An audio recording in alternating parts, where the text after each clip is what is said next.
Good day, everyone, and thank you for joining us again for our second session of esoteric healing.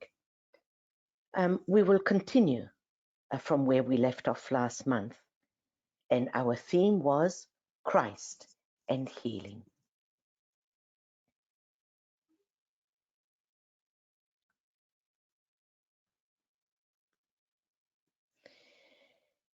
The main idea that where we left off last time was, what was soul healing? How was it defined? Soul healing produces the pouring into and through the mechanism of the patient of pure soul energy. It was in this way that Christ worked, and there are few today who work this way. So it must be held before us, however, as an objective.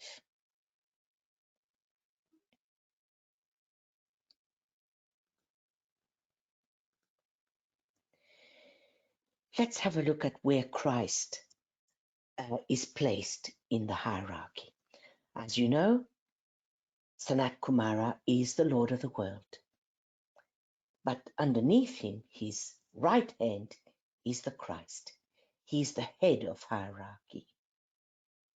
He's the head of all the 7 ashrams, the Ray 1, Ray 2, Ray 3, and Ray 4, Ray 5, Ray 6, and Ray 7 ashrams that make up the whole of hierarchy. So Christ is the head of the spiritual leaders of humanity, and he has held this office as world teacher and head of hierarchy since 600 BC. Now, if hierarchy is the heart center of Sanat Kumara, and hierarchy is like a lotus, a big, giant, egoic lotus, then Christ then is the jewel in the lotus of hierarchy. He is the embodiment of the second cosmic principle of love and wisdom. And being the truest exponent of the second ray ever known on earth, he was the greatest of all the healing sons of God.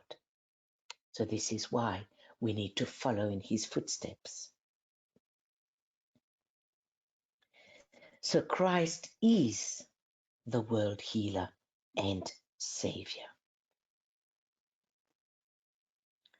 Now, ray 2 of love rules the heart, and the healing rays above all others is the second ray of love and wisdom. But there are 2 major healing rays amongst the 7 rays. So the primary one is the second ray, and the other ray is the 7th ray.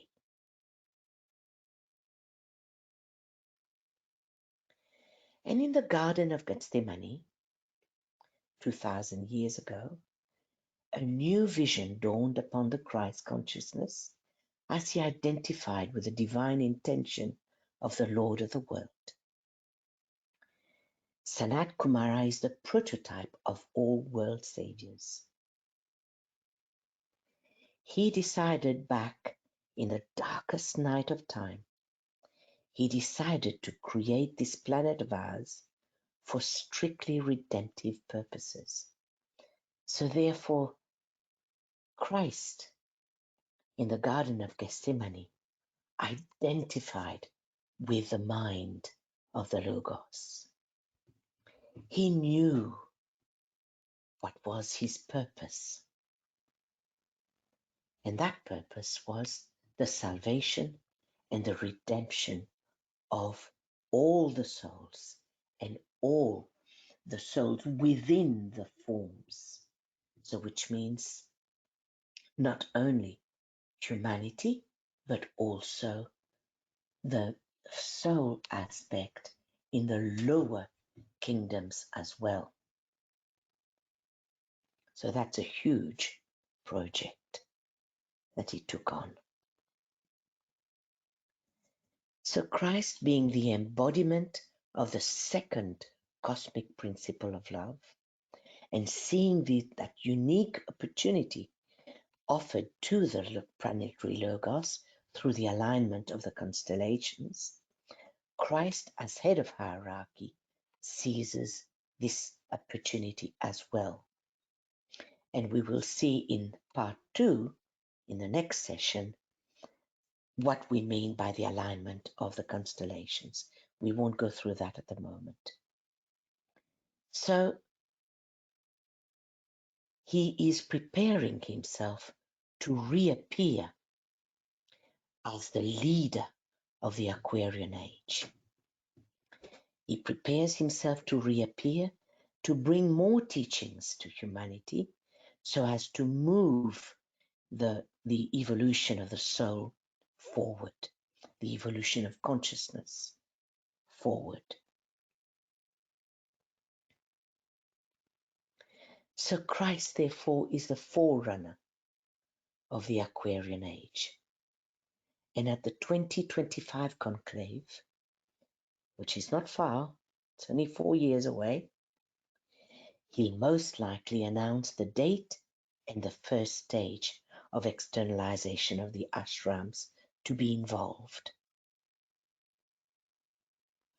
And the externalization of the ashrams and his reappearance are all according to the divine plan of our Logos. Nothing happens without our Logos giving his permission and putting in his seal of approval. So between now, or then rather, and until now, meaning 2025, this stage is called the stage of the forerunner. It is a bit like what John the Baptist did at the time of Christ. He came and prepared people. He announced the coming of the Christ. So we are doing the same thing. So that stage of the forerunners is preparatory in nature. It's a bit like, if we can use an analogy, the plow that prepares the soil ready for seeding. So it's no coincidence that you and I have been born around this time. We are here now, and we have a job to do. We have to contribute to the greater good, to the greater project of our Logos. And we will see this a little bit more in part 2. So therefore, our healing group at MF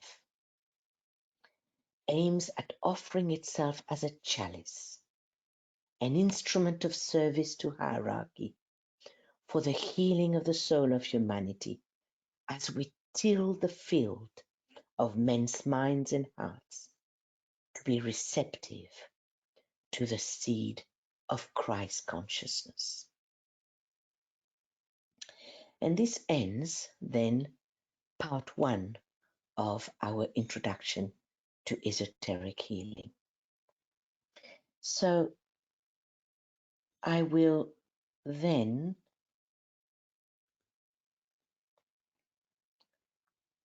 click to exit, and I will open the floor to any questions or comments that you may have.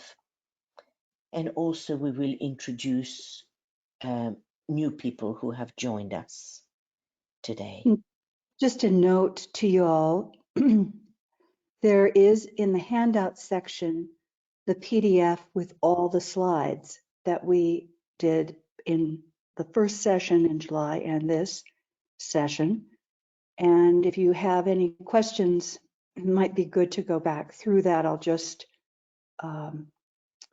scrolling myself to see if there are any categories. Raise your hand. Yes, we have a question in the question box. Kim was a little late in being able to get here because of computer problems. She asked if you could repeat the first three. Sure. Right. Okay. So we left off last time defining esoteric healing. Eso meaning from within. That's how we defined esoteric, meaning the energy from within. And soul healing produces the pouring into and through the mechanism of the patient pure soul energy. It was in this way that Christ worked, and there are very few today who work this way. So it must be held before you, however, as an objective. And this is what we are trying to do at MF, at Moria Federation. We are trying to work as Christ did, using the radiatory method. And we just placed Christ within hierarchy, just so that we've got an idea. So we saw that Christ, that Sanat Kumara, the Lord of the world, is right at the top of his hierarchy. In other words, all his disciples around him. His ashram, in other words. And his right hand is Christ, the head of hierarchy. Now, hierarchy is made up of 7 ashrams based on the 7 qualities of the soul. Ray 1, Ray 2, Ray 3, Ray 4, Ray 5, Ray 6, and Ray 7. And each ashram is headed by a Chohan, by a head. Like, for example, Ray 1 is headed by the Manu. And of course, Ray 2 is headed by the Christ himself, because he's the embodiment of that cosmic ray of love. Ray 3 is headed by the Mahachohan, the Lord of civilization, etc. So the Christ is the head of the whole of hierarchy. And he has held this office of world teacher and head of hierarchy since 600 BC. Now, if hierarchy is the heart center of Sanat Kumara, imagining that the heart center is a giant lotus, so our hierarchy is like a giant egoic lotus, then Christ then is the jewel, being the embodiment of the second cosmic principle of love and wisdom. He is the jewel in the lotus of hierarchy. And being the truest exponent of the second ray ever known on earth, he was, or he is, the greatest of all the healing sons of God. Hence, this is why we need to model our behavior to his. So he is the world healer and savior. So is that where you came in, Kim? I think she said, yeah, thank you in a message. So yes. Great. And just a note for you, Nicole, Yeah. here's something from, first I'll tell you this, and then I've got something from Anne Veronica. On slide 25, you go through the different types of healing. And then if you all are noting on slide 33 in the PDF is where Nicole went over last time, the soul healing or esoteric healing. Let me read Anne Veronica's. You said that the two major healing rays are the second and the seventh. Can you say a bit more about the difference of their way of healing, the way they work together in healing, and if they work together? Why only these two? Aren't all the Right. rays healing rays? So there are three big questions there. Great. That's a very good question. Who's that? Anne Veronica, was it? Yes. Yeah, it's a great question. So healing is all about, or esoteric healing anyway, is all about the soul energy. And as you know, the soul is what? Is love. So it is more than obvious that the ray 2, therefore, is the ray par excellence of the healing rays, right? Because what we are here trying to do is we're trying to stimulate the soul aspect within the love aspect, if you like, within our patients. That's one. That's ray 2. And ray 7 is the ray of relationship. And we will see this in the next part, and you might understand it a little bit better. The ray 7 is the ray of relationship. It relates spirit and matter. It brings these two together. It harmonizes the inner and the outer in such a way that the outer, or the lower vibration, is in harmony or reflects the higher energy of the soul. So it relates soul and personality, soul and form. So hence it's the healing ray, because then it's the impress of the higher energy, the soul energy, on the force of the personality or the force of the chakras within the etheric body. So that's why the seventh ray is also the healing ray, because it brings these two together. It brings spirit and form in alignment, which at the moment is not. The forces of personality are going one way, but the spirit or the love is going another way. These are two different energies, and they are not combining. I'm looking for the right word here. They're not blending, they're out of sync. So the healing ray, the seventh ray, brings these two together in harmony, so that then the forces of the personality eventually reflects the energy of the soul of love. Does that make sense?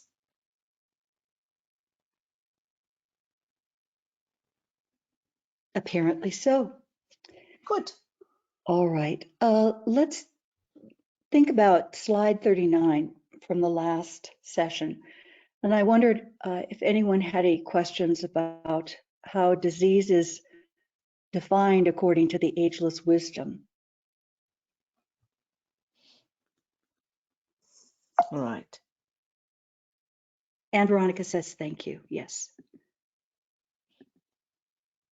And I know you use the analogy of the heart attack, and then there's a very interesting chart on the next slide that we will see again as we move along this year.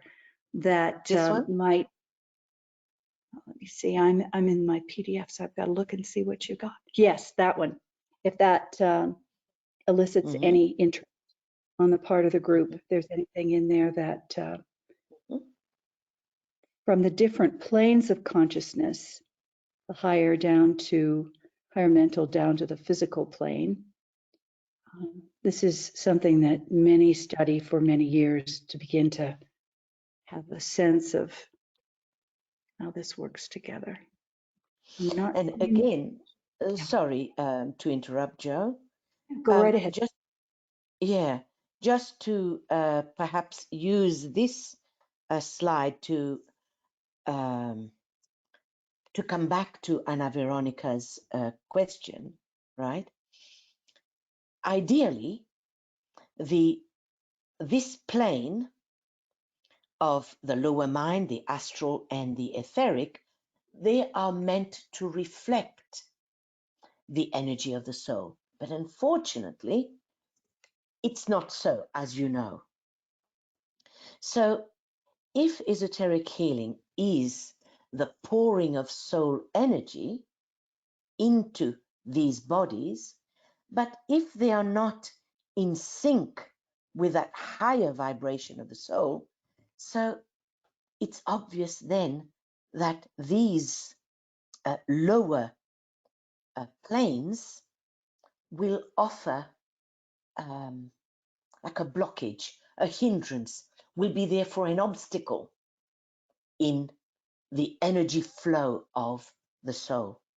And DK does tell us that 90% of the causes of physical and the physical diseases and troubles are found in these two bodies, the astral body and the etheric body. And again, we will elaborate a lot more on that later on in our study. But at the moment, let's just keep these in mind, that disease, therefore, is a blockage because the astral body is not a reflector of the soul energy. At the moment, there's too much anger, jealousy, aggression, etc., which is of a